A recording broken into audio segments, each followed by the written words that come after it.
Verse project की तरफ से, जो कि रहने वाली है एमफैब यानी मेटा फाइनेंस एलिमेंट वर्स की ओर से। डियर फ्रेंड्स, जैसा कि आप लोग जानते हैं, द सॉल्वर्स ग्रुप की तरफ से ऑलरेडी एक टोकन मार्केट को लॉन्च होकर के मिला था, जिसका नाम रहा LPNT luxurious pro network token. लेकिन उसके बाद आज मार्केट के लिए एक बहुत ही इंटरेस्टिंग, बहुत ही बूम ब्लास्टिंग चीज एमफैब कॉइन आने वाली है। क्या क्या फीचर्स रहेंगे, किस तरीके से इसका ICO रहने वाला है और किस तरीके की ग्रोथ रहेगी, सभी इंटरेस्टिंग टॉपिक्स को हम लोग डिस्कस करेंगे। पूरा वीडियो एंड तक देखें ताकि पूरी की पूरी इंफॉर्मेशन आप तक पहुंच जाए। तो डियर फ्रेंड्स, आइए चलिए शुरू करते हैं। डियर फ्रेंड्स, सबसे पहले बताना चाहूंगा फिनसाई इकोसिस्टम, जो कि ये पूरा ग्रुप है, जिस ट्री के अंडर इनके टोटल 8 प्रोजेक्ट इस प्रोजेक्ट के आते हैं। सबसे पहले उसके अंदर आता है द सॉल्वर्स, जहां पे इनका स्टेकिंग सिस्टम काम करता है।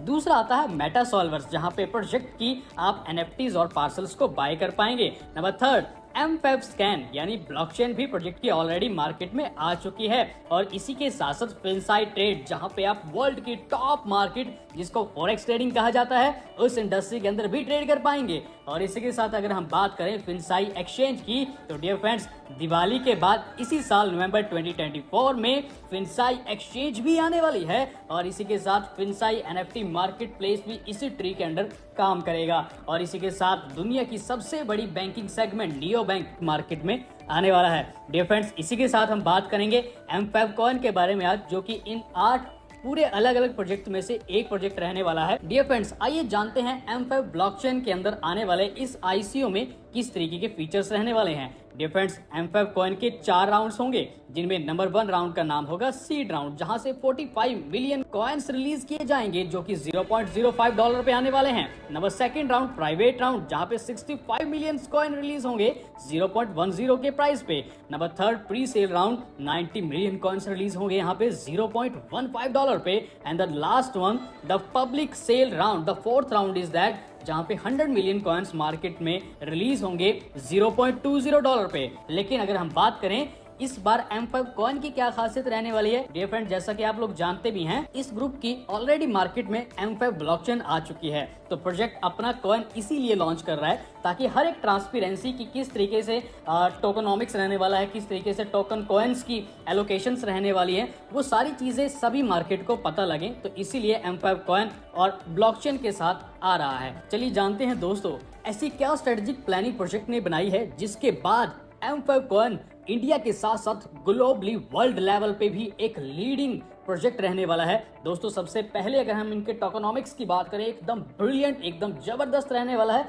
बिकॉज जो एमफैब कॉइन की टोटल सप्लाई रहने वाली है, उसका 42% जो हिस्सा होगा वो तो बर्निंग प्रोसेस के अंदर जाने वाला है। और एक और बात आप लोगों के लिए बता दूं मैं, इस एमफैब कॉइन प्रोजेक्ट में कोई भी डिविडेंड की फैसिलिटीज नहीं होंगी, ना ही कोई नेटवर्किंग और मार्केटिंग प्लान रहने वाला है। तो ये प्रॉपरली एक कॉर्पोरेट बिजनेस, कॉर्पोरेट कॉइन बनने वाला है। डियर फ्रेंड्स, एक और चीज बताना चाहूंगा, जिस तरीके से, जिन प्रिंसिपल्स के ऊपर, जिन सिद्धांतों के ऊपर काम करके माना आज माना बना, पॉलीगन आज पॉलीगन मैटिक बना, BNB आज बाइनांस बना, वर्ल्ड के टॉप के प्रोजेक्ट्स बने, उन्हीं प्रिंसिपल्स के ऊपर काम करने वाला है आपका एमफैब कॉइन भी। और एक और बात देखें, जिन कमियों के बाद जो कमियां कहीं ना कहीं माना, पॉलीगन या बाइनांस या वर्ल्ड के टॉप के जो प्रोजेक्ट्स रहे, उनमें जो कमियां रह गई थी, उन कमियों से सीख करके बहुत सारी खूबियों को अपने अंदर इंडल्ज करने आ रहा है आपका एमफैब कॉइन। इसके बाद बात करें, आज दिन तक दुनिया में 1% भी प्रोजेक्ट ऐसे नहीं है जिन्होंने इतने बड़े लेवल की वर्ल्ड मार्केटिंग की हो,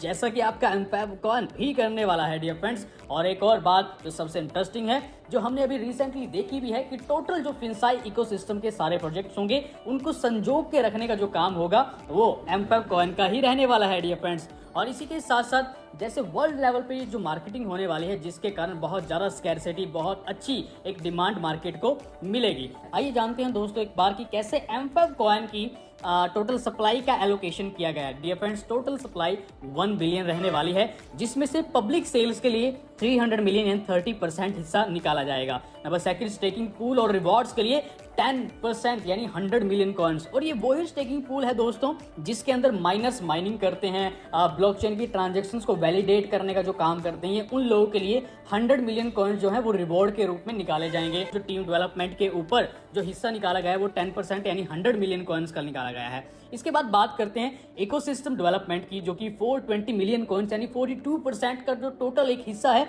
वो सारा का सारा इकोसिस्टम की डेवलपमेंट के लिए रखा गया है, जिसको कैटेगराइज किया गया है मेटावर्स, एनएफटी मार्केटप्लेस, फिनसाई ट्रेड, फिनसाई एक्सचेंज और रिजर्वेशन, जो कि एक इकोसिस्टम के जो प्रोडक्ट्स हैं उनके लिए फ्यूचरिस्टिक रखा गया है। डिफरेंस मेटावर्स में जो 5 lakh total parcel sell out होने हैं, उन पार्सल्स को खरीदने में जो भी फीस का इस्तेमाल होना है, जो भी डाउ मेंबरशिप की गवर्नेंस का जो यहाँ पे इस्तेमाल रहने वाला है, उनके लिए 250 मिलियन कॉइन्स रहेंगे। और अगर हम बात करें एनएफटी मार्केट प्लेस जो जल्द ही आने वाला है, वहां पे भी जो फीसिस यूज होंगी, जो क्रिएटर्स के रिवॉर्ड्स होंगे, माइनर्स के जो रिवॉर्ड्स होंगे, जो फीसिस होंगी, तो वो सारे के सारे 50 मिलियन कॉइन्स के अंदर रहने वाले हैं। फिनसाई ट्रेड की अगर हम बात करें दोस्तों, यहाँ पर भी जो एलोकेशन है, जो ट्रेडिंग फीस रहने वाली है और जो गवर्नेंस जो यहाँ पे एक हिस्सा रहने वाला है डाओ मेंबरशिप के द्वारा, वो 20 मिलियन कॉइन्स के अंडर रहने वाला है। और फिनसाई एक्सचेंज जो नवंबर में आने वाली है, वहां पे जितना भी आप क्रिप्टोज को ट्रेड करेंगे, जितना एनएफटीज को ट्रेड करने वाले हैं आप, और पार्सल्स की बाइंग सेलिंग वहां पे जो करने वाले हैं, उन सब का जो स्टेकिंग रिवॉर्ड्स होगा, फीसिस होंगी,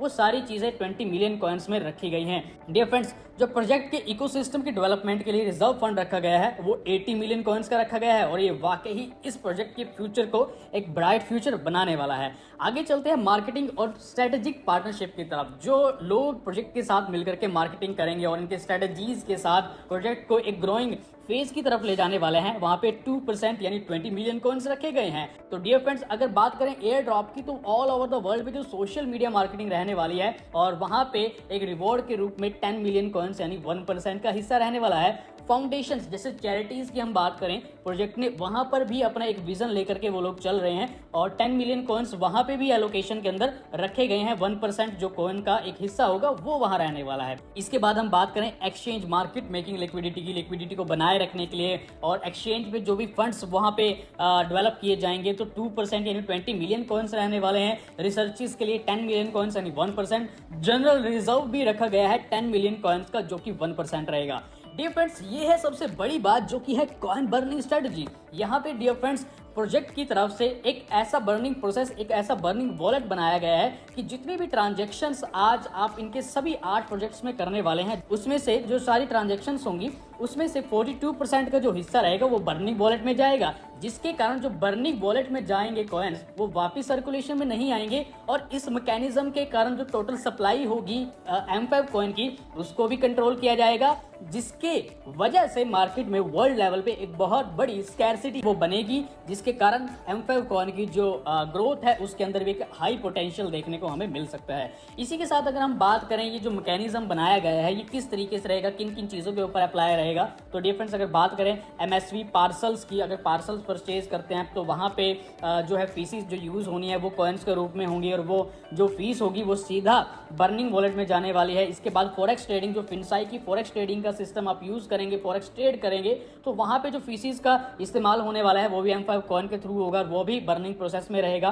क्रिप्टो एक्सचेंज जो आने वाली है, वहाँ पे जो ट्रांजैक्शन की फीसिस होंगी वो सारी की सारी जो फीस है वो बर्निंग वॉलेट में। And the Dow, mainly the Dow driven burning, इसमें अगर हम देखें तो जो डाओ गवर्नेंस टोकन्स रहने वाले हैं, यानी कोई भी व्यक्ति अगर डाओ कम्युनिटी में होने के बाद वोटिंग करता है तो पर वोट 10 MF कॉइन्स, और उसके साथ गैस फीस जो यूज होगी वो भी बर्निंग वॉलेट में जाने वाली है। तो डियर फ्रेंड्स, इस तरीके से सारा का सारा एलोकेशन रहने वाला है, और ये 42% का हिस्सा छोटा नहीं है। तो ये एक बहुत अच्छी बात है कि बहुत अच्छी बर्निंग्स के साथ प्रोजेक्ट जो है वो आगे मूव करेगा और मार्केट में एक बहुत बड़ी स्कैरसिटी भी बनाएगा। इसी के साथ बात करें, जो मैंने आपको कहा कि वर्ल्ड लेवल की मार्केटिंग होने वाली है, जिसके अंदर बहुत बड़े लेवल की पब्लिक रिलेशंस मार्केटिंग यानी प्रेस रिलीजेस होंगी, जहां पर MF कॉइन को लेकर के बहुत सारे ब्लॉग्स भी मार्केट को देखने को मिलेंगे, बहुत सारे आपको ऐसे यूट्यूबर्स मिलेंगे, बहुत बड़े इन्फ्लुएंसर्स, आपको यूट्यूब के टॉप इन्फ्लुएंसर्स के थ्रू भी मार्केटिंग होने वाली है। और यही नहीं, न्यूज़ मीडिया मार्केटिंग होने वाली है लगभग टॉप 59 चैनल्स के द्वारा, जिनमें आपका फोर्ब्स इंडिया भी होगा, जो कि एक बहुत रिनाउंड नेम है यहाँ पे, कॉइन टेलीग्राफ, और भी बहुत सारे प्लेटफॉर्म्स के थ्रू मीडिया मार्केटिंग होने वाली है। Dear friends, social media marketing like that Telegram, Discord, X, Facebook, Instagram, इन सब चीज़ों के थ्रू, यूट्यूब के थ्रू मार्केटिंग रहेगी M5 कॉइन की। और इसी के साथ साथ Dubai the beautiful city, the business city, जिसके अंदर बुर्ज खलीफा एक बहुत खूबसूरत इमारत है, उसके ऊपर भी आपका ये M5 कॉइन जो है वो आपको स्पॉन्सर्ड होता हुआ हुआ दिखाई देगा। डियर फ्रेंड्स, जैसा कि मेटासर्वर्स प्रोजेक्ट के COO mister Happy Sheikh already podcast कर भी चुके हैं। इस तरीके के काफी सारे जो पॉडकास्ट होंगे वो MF कॉइन के बारे में आपको देखने को मिलेंगे। इंटरनेशनल लेवल पे जो मार्केटिंग होने वाली है, इस बीच अगर हम बात करें वर्ल्ड के टॉप 3 बिलबोर्ड्स के बारे में, जो कि रहने वाला है USA New York, Canada Toronto and UK England में, वहाँ के जो सबसे बड़े बिलबोर्ड्स हैं वहाँ पे भी इनकी जो है टॉप लेवल की मार्केटिंग होने वाली है।